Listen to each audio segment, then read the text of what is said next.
Hello everyone, welcome to my class. இன்னைக்கு கிளாஸ்ல நாம பார்க்க போற டாபிக் ப்ரோனவுன்ஸ். ஆல்ரெடி நம்ம சேனல்ல நவுன்ஸ் பார்த்தாச்சு. இன்னைக்கு பார்ட்ஸ் ஆஃப் த ஸ்பீச்ல ப்ரோனவுன்ஸ் பார்க்க போறோம். Pronouns are words that replace nouns in a sentence, helping to avoid repetition and making sentences clearer and more concise. அப்படின்னா ப்ரோனவுன்ஸ் அப்படிங்கிறது நவுன்ஸை ரீப்ளேஸ் பண்ற வேர்ட்ஸை ப்ரோனவுன்ஸ் அப்படின்னு சொல்றோம். அதாவது ப்ரோனவுன்ஸ்க்கு தமிழ் பெயர் அப்படின்னு சொல்லி பார்த்தீங்கன்னா பிரதி பெயர் சொல்னு சொல்லுவாங்க. பெயர் சொல்லுக்கு பதிலாக யூஸ் பண்றது. ஸோ நவுன்ஸ்க்கு பதிலாக யூஸ் பண்றது தான் நம்ம ப்ரோனவுன்ஸ் அப்படின்னு சொல்றோம். இப்போ ஒரு பேரை வந்து திரும்ப திரும்ப யூஸ் பண்றதுக்கு பதிலாக அந்த பேர் இருக்க இடத்துல நம்ம என்ன பண்ணுவோம், நவுனுக்கு பதிலாக ப்ரோனவுன் யூஸ் பண்ணுவோம். இப்போ ப்ரோனவுன்ஸை நிறைய டைப்ஸா பிரிக்கலாம். The important pronouns are personal pronoun, reflexive pronoun, demonstrative pronoun, emphatic pronoun, indefinite pronoun, interrogative pronoun, relative pronoun and distributive pronoun. இதுல பர்சனல் ப்ரோனவுன்னா என்னன்னு பார்க்கலாம். I, you, he, she, it, we, they, me, him, her, us, them இது எல்லாமே personal ப்ரோனவுன்ஸ்ல சேரும். இந்த personal ப்ரோனவுன்ஸை இன்னுமே subdivide பண்ணலாம். எப்படின்னா subject pronouns, object pronouns and possessive ப்ரோனவுன்ஸா அதை வந்து இன்னுமே டிவைட் பண்ணலாம். சப்ஜெக்ட் ப்ரோனவுன்ஸுங்கிறது எதுனா சப்ஜெக்ட் இருக்க இடத்துல வரக்கூடிய யூஸ் பண்ணக்கூடிய ப்ரோனவுன்ஸை சப்ஜெக்ட் ப்ரோனவுன்ஸ் பேசுறோம். இப்போ நமக்கு தெரியும், ஒரு சென்டென்ஸ் எடுத்துட்டா சப்ஜெக்ட், verb, object அப்படின்னு சொல்லுவோம். இப்போ சப்ஜெக்ட் இருக்க இடத்துல யூஸ் பண்ற ப்ரோனவுன்ஸ் சப்ஜெக்ட் ப்ரோனவுன்ஸ் சொல்றோம். ஆப்ஜெக்ட் இருக்க இடத்துல யூஸ் பண்ற ப்ரோனவுன்ஸ் ஆப்ஜெக்ட் ப்ரோனவுன்ஸ் அப்படின்னு சொல்றோம். அப்புறம் இன்னொரு டைப் இருக்கு பொசசிவ் ப்ரோனவுன்ஸ். அது அதுக்கப்புறமா நான் சொல்றேன். இப்போ subject pronouns they are used as the subject of a sentence. இப்போ நிறைய இடத்துல வந்து ஐன்னு ஆரம்பிப்போம், வீன்னு ஆரம்பிப்போம், யூ, ஹி, ஷி, இட், தே இப்படி எல்லாம் ஆரம்பிக்கிறது சப்ஜெக்ட் ப்ரோனவுன்ஸா இருக்கும். எக்ஸாம்பிள் பாருங்க, she is reading a book. இந்த இடத்துல எது வேணாலும் போடலாம் பாருங்க. I போட்டு I am reading a book, we are reading a book, you are reading a book, he is reading a book, she is reading a book, it is reading a book, they are reading a book அப்படின்னு சொல்லிட்டு எல்லாத்துக்கும் இந்த எல்லா subject ப்ரோனவுன்ஸை use பண்ணியும் இந்த சென்டென்ஸை remake பண்ணலாம். he is playing, அதே மாதிரி தான் இந்த இடத்துல இந்த he is playing இந்த எல்லா சப்ஜெக்ட் ப்ரோனவுன்ஸ் போட்டு மாற்றி அமைக்கலாம். ஸோ அடுத்தது ஆப்ஜெக்ட் ப்ரோனவுன்ஸ். ஸோ ஆப்ஜெக்ட் வர இடத்துல ப்ரோனவுன்ஸ் வந்து அது ஆப்ஜெக்ட் ப்ரோனவுன்ஸ் சொல்றோம். Object pronouns are used as the object of a verb or preposition. பாருங்க, me, us, you, him, her, it, them இதெல்லாம் ஆப்ஜெக்ட் ப்ரோனவுன்ஸ். இப்போ the teacher called him, object வர இடத்துல பாருங்க him அப்படின்னு இருக்கு. இதே இடத்துல ஆப்ஜெக்ட் ப்ரோனவுன்ஸ் எல்லாமே மாத்தி போட்டு பாருங்க வரும். teacher called me, the teacher called us, the teacher called you, the teacher called her, the teacher called it, the teacher called them அப்படின்னு சொல்லி எல்லா இடத்துலயும் மாத்தலாம். ஸோ இந்த எல்லா ஆப்ஜெக்ட் ப்ரோனவுன்ஸையும் இந்த இடத்துல ஹிம்க்கு பதிலாக மாத்தி போட்டீங்கனாலும் சென்டென்ஸ் கரெக்டா தான் இருக்கும். ஸோ இதெல்லாம் ஆப்ஜெக்ட் ப்ரோனவுன்ஸ். அடுத்தது பாருங்க பொசசிவ் ப்ரோனவுன்ஸ். பொசசிவ் ப்ரோனவுன்ஸ் தான் தேர்ட் டைப். பொசசிவ் ப்ரோனவுன்ஸ்னா என்னன்னா ஒரு ஓனர்ஷிப், அதாவது உங்களுக்கு சொந்தமான ஒரு விஷயத்த பேசுறப்போ ஒரு சில ப்ரோனவுன்ஸ் யூஸ் பண்ணுவோம். ஓனர்ஷிப்பை வந்து அந்த ப்ரோனவுன்ஸ் வந்து சொல்லும்.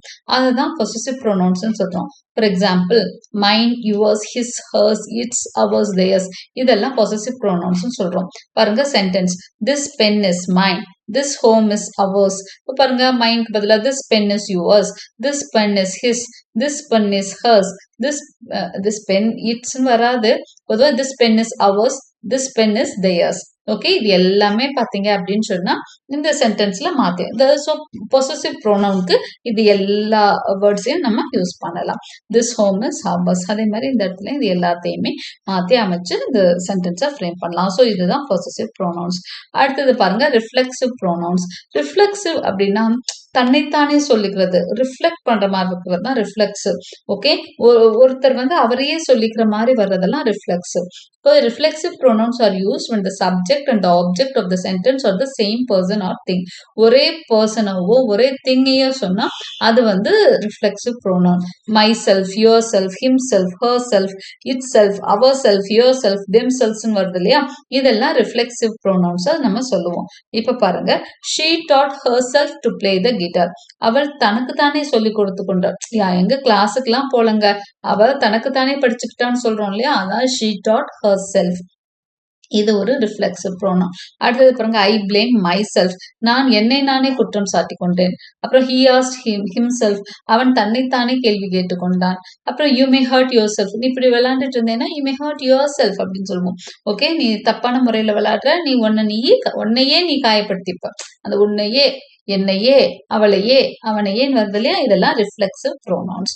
ஓகே, அடுத்ததான் எம்ஃபாட்டிக் ப்ரோனவுன்ஸ்ல, எம்பசைசிங் ப்ரோனவுன்ஸ்லயும் இந்த இது ரிஃப்ளெக்சிவ் ப்ரோனவுன்ஸ்ல வர வேர்ட்ஸ் எல்லாம் வரும். பட் அந்த இடத்த வச்சு நம்ம அது எம்ஃபாட்டிக் ப்ரோனவுனா ரிஃப்ளெக்சிவ் ப்ரோனவுனா டிஃபரன்ஸ் கண்டுபிடிக்க முடியும். இப்ப பாருங்க, இது எல்லாமே myself, himself, herself, themself, yourself, இது எல்லாமே எம்ஃபாட்டிக் ப்ரோனவுன்ஸ்ல வரும். பட் இங்க பாருங்க, I myself did the work, he himself went there, they themselves did இட்ன்றப்போ இந்த இடத்துல என்ன வரும்னா ஒரு அழுத்தம் கொடுத்து சொல்லுவோம். ஒரு விஷயத்துக்கு இம்பார்ட்டன்ஸ் கொடுப்போம். தன்னைத்தானே அவன் காயப்படுத்தி கொண்டான்றது நானே இதை செஞ்சேன்பான்னு பெருமையா சொல்றோம் இல்லையா, அப்ப அது எம்ஃபாட்டிக்கா மாறும். ஓகே, அப்ப அந்த சென்டென்ஸோட மீனிங் பொறுத்து தான் அதை நீங்க ரிஃப்ளெக்சிவா எம்ஃபாட்டிக்கான நீங்க வந்து டயக்னோஸ் பண்ண முடியும். ஓகே, அடுத்ததான் டெமான்ஸ்ட்ரேட்டிவ் ப்ரோனவுன். டெமான்ஸ்ட்ரேட்டிவ் ப்ரோனவுன் அப்படிங்கிறது எதெல்லாம்னா திஸ், தோஸ், தட், தீஸ், இதெல்லாம் டெமான்ஸ்ட்ரேட்டிவ் ப்ரோனவுன்ஸ். பொதுவா இது என்ன பண்ணா, it points to specific things are people. ஒரு குறிப்பிட்ட பொருளையோ ஒரு மனுஷனையோ சொல்றதுதான் வந்து டெமான்ஸ்ட்ரேட்டிவ் ப்ரோனவுன்ஸ் சொல்லுவோம். They help indicate whether the object being referred to is singular or plural and whether it is near or far in relation to the speaker. இது என்ன சொல்லும் அப்படின்னு சொன்னா, அந்த சம்பந்தப்பட்ட ஆப்ஜெக்ட் வந்து சிங்குலரா ப்ளூரலானு சொல்லும், பக்கமா தூரமா இருக்கா அந்த விஷயத்தை பத்தியும் டெமான்ஸ்ட்ரேட்டிவ் ப்ரோனவுன் பேசும். திஸ் அப்படிங்கிறப்போ சிங்குலர்ல தான் மீன் பண்ணும், பக்கத்துலன்னு மீன் பண்ணும். தட்னு சொல்றப்போ அங்கேன்ற மாதிரி வந்துடும் இல்லையா, அப்போ அது ஃபார்னு மென்ஷன் பண்ணும். தீஸ் அப்படின்னு சொல்றப்போ இது ப்ளூரல், தோஸ்னாலும் ப்ளூரல். ஓகே, ஸோ இந்த டேர்ம்ஸை வச்சு நம்ம சிங்குலர் ப்ளூரலானும் சொல்லலாம், அதே மாதிரி ஃபாரா நியரான்றதையும் சொல்லலாம். This is my favourite movie அப்படிங்கிறப்போ இது வந்து சிங்குலர்னு புரியுது, பக்கத்துல இருக்க ஏதோ ஒரு தியேட்டர் பக்கத்துல இருந்து சொல்றோம், இல்ல அந்த போஸ்டரை பார்த்து சொல்றோம். தோஸ் ஆர் மை புக்ஸ் அப்படிங்கிறப்போ தோஸ் அப்படிங்கிறப்போ அங்க தூரத்துல இருக்காது, அங்க இருப்பது எல்லாம் அப்படிங்கிறப்போ அங்க ப்ளூரலாவும் மீன் பண்ணுது, கொஞ்சம் தள்ளி இருக்கணும் சொல்லுது. அடுத்து தட் இஸ் ஹிஸ் கார், கொஞ்சம் தொலைவுல இருக்க ஒரு காரை காமிச்சு தட் இஸ் ஹிஸ் கார்னு சொல்லலாம். அப்போ தட் அப்படிங்கிறப்போ அது தொலைவுல இருக்கு, அது சிங்குலரை மென்ஷன் பண்ணுது. தீஸ் ஆர் ஹர் ஜுவல்ஸ், தீஸுங்கிறப்போ அது ப்ளூரல் ஆயிடுது, தீஸுங்கிறப்போ பக்கத்துலயும் இருக்கு. ஸோ இந்த மாதிரி விஷயங்களை சொல்ற மாதிரி திஸ், தட் இதெல்லாம் வந்ததுன்னா டெமான்ஸ்ட்ரேட்டிவ் ப்ரோனவுன்ஸ் சொல்றோம். அடுத்ததா indefinite pronouns. Indefinite pronouns refer to non specific people or things. It refers to persons, the things in a general way. Indefinite pronouns என்ன பண்ணும் அப்படின்னா நான் ஸ்பெசிபிக் பீப்புளை வந்து, அதாவது ஒரு குறிப்பிட்ட ஒருத்தரை பத்தி பர்டிகுலரா சொல்லாம ஜெனரலா சொல்றத வந்து இன்டெஃபினிட் ப்ரோனவுன் சொல்லுவோம். இப்போ இது வந்து சிங்குலரா இருக்கலாம், ப்ளூரலா இருக்கலாம், இல்ல போத்தாவும் இருக்கலாம். பாருங்க, someone, anyone, everyone, no one, something, anything, everything, nothing, each, few, many, several, all, some, இந்த டேர்ம்ஸ் எல்லாம் வந்து இன்டெஃபினிட் ப்ரோனவுன்ஸ்ல யூஸ் பண்ணக்கூடிய டேர்ம்ஸ். இப்போ பாருங்க, எக்ஸாம்பிள் பாருங்க, everyone is invited to the meeting, எல்லாரையும் அழைச்சிருக்கிறாங்க மீட்டிங்க்குன்னு சொல்றப்போ அந்த இடத்துல வந்து யாரையும் பர்டிகுலரைஸ் பண்ணல, ஸ்பெசிஃபை பண்ணல, எல்லாருங்கிறப்போ அந்த இடத்துல நான் ஸ்பெசிபிக் ஆகுது. அதே மாதிரி all are missing, some are born great, அப்ப இந்த டேர்ம்ஸ் எல்லாமே ஆல் ஆர் மிஸ்ஸிங், எல்லாருமே தொலைஞ்சு போயிட்டாங்கிறப்போ அங்கேயும் நான் ஸ்பெசிபிக்கா இருக்கு. சம் ஆர் பார்ன் கிரேட், ஒரு சிலர் பிறக்கிறப்பவே பெரிய ஆட்களா பிறக்கிறாங்கிறப்போ அங்கேயும் ஒரு சிலர்ன்றோம். ஓகே, அப்போ சிங்குலராகவும் வரலாம், ப்ளூரலாகவும் வரலாம், இல்ல போத்தாவும் இருக்கலாம். ஓகே, ஃபியூ ஆர் ரிச், ஒரு சிலர் பணக்காரங்களா இருக்காங்க. நோ ஒன் இஸ் பெர்ஃபெக்ட், யாருமே பெர்ஃபெக்ட் கிடையாது, யாருமே சுத்தமானவன் கிடையாது. இந்த மாதிரி சொல்றப்போ என்ன ஆகும் அப்படின்னு சொன்னா யாரையும் நம்ம ஸ்பெசிஃபை பண்ணல, ரொம்ப ஜெனரலைஸா பேசுறோம்னு அர்த்தம். அடுத்துதான் இன்ட்ராகேட்டிவ் ப்ரோனவுன்ஸ். ஸோ இந்த டேர்ம்லயே உங்களுக்கு தெரிஞ்சிருக்கும், இன்ட்ராகேட்டிவ்னா கொஸ்டின் பண்றது. Okay, so interrogative pronouns use பண்றப்ப எந்தெந்த வேர்ட்ஸ் எல்லாம் வரும் அப்படின்னு பாத்தீங்கன்னா who, whom, whose, which, what, இதெல்லாம் இன்ட்ராகேட்டிவ் ப்ரோனவுன்ஸ்ல யூஸ் பண்ணக்கூடிய வார்த்தைகள். இங்க பாருங்க, who is coming to the party, what is the time now, which is your native, whose is this pen. So இது எல்லாமே ஒரு கேள்வியை முன் வைக்கிறதுனால இதெல்லாம் இன்ட்ராகேட்டிவ் ப்ரோனவுன் சொல்றோம். அடுத்ததான் ரிலேட்டிவ் ப்ரோனவுன். ரிலேட்டிவ் ப்ரோனவுனும் இன்ட்ராகேட்டிவ் ப்ரோனவுனும் கொஞ்சம் ஒரே மாதிரி இருக்கும், கன்ஃபியூஸ் ஆயிடக்கூடாது. இதுலயும் who, whom, which, that இதெல்லாம் வரும், whose எல்லாமே வரும். ஆனா இது வந்து இன்ட்ராகேட்டிவ் கிடையாது, ஏன்னா நீங்க சென்டென்ஸை வாசிச்சு பார்த்தாலே தெரியும் அது இன்ட்ராகேட்டிவ் இல்லைன்னு. ரிலேட்டிவ் ப்ரோனவுன் அதாவது நவுனை பத்திய வேற ஒரு இன்ஃபர்மேஷன் அடிஷனலா சொல்லும், அதுதான் ரிலேட்டிவ் ப்ரோனவுன். எக்ஸாம்பிள் பாருங்க, this is the boy who hit a century, இந்த பையன் தான் அந்த பையன் அப்படின்னு சொல்ற மாதிரி.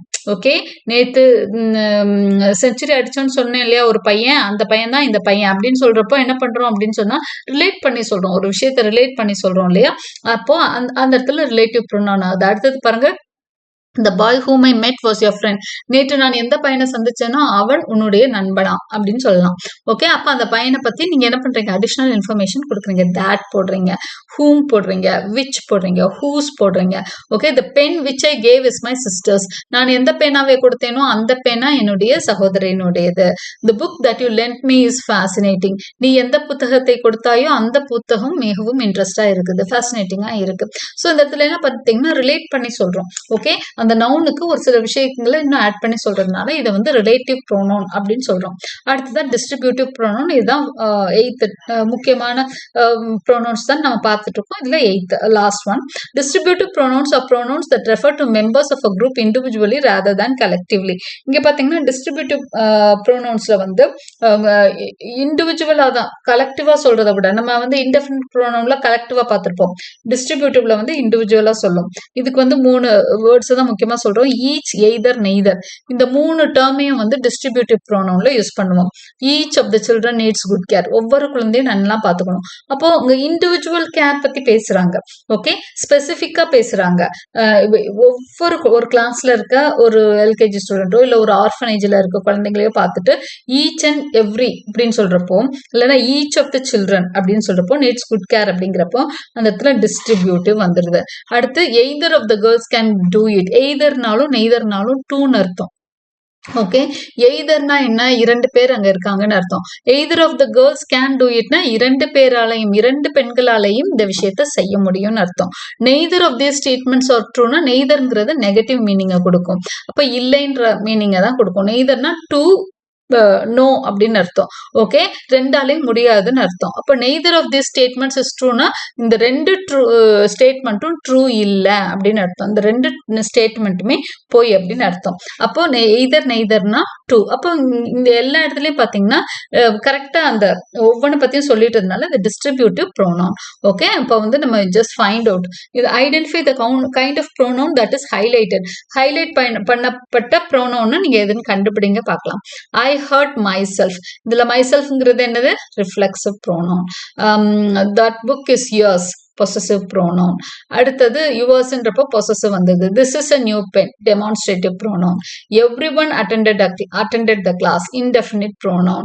அடுத்தது each of them has a book, distributive pronoun. ஒவ்வொருத்தருக்கும் அது கொடுக்கப்பட்டிருக்குன்னு வருது. ஓகே, சோ அதனால இந்த டிஸ்ட்ரிபியூட்டிவ். இங்க வந்து indefinite, ஏன்னா everyone அப்படிங்கிறப்ப அது பொதுப்படையா சொல்லிடுது. ஓகே, சோ அது வந்து indefinite. who is the tallest in the class, interrogative. அடுத்தது some are released from jail, indefinite. Okay, இதெல்லாம் indefinite pronoun. all are not honest, indefinite again. I will go myself, நானே போய்க்கிறேன், reflexive. he praised himself, reflexive. each of the boys gets a prize, distributive. which is your book, interrogative. I met the man who helped you, relative. whose is this bag, interrogative. who is speaking, interrogative. so இது எல்லாம் திரும்ப நீங்க பார்த்தாலும் உங்களுக்கு புரியும். கொஞ்சம் யோசிச்சு பார்த்தீங்கன்னா எதுக்கு இந்த நவுன் வந்து இப்படி சொல்லியிருக்கோம் அப்படிங்கிற ஆன்சரையும் நீங்க கெஸ் பண்ணிக்க முடியும். Okay, hope you like my explanation. Like and subscribe my channel for more such videos. Press the bell icon for continuous notifications and thank you for watching.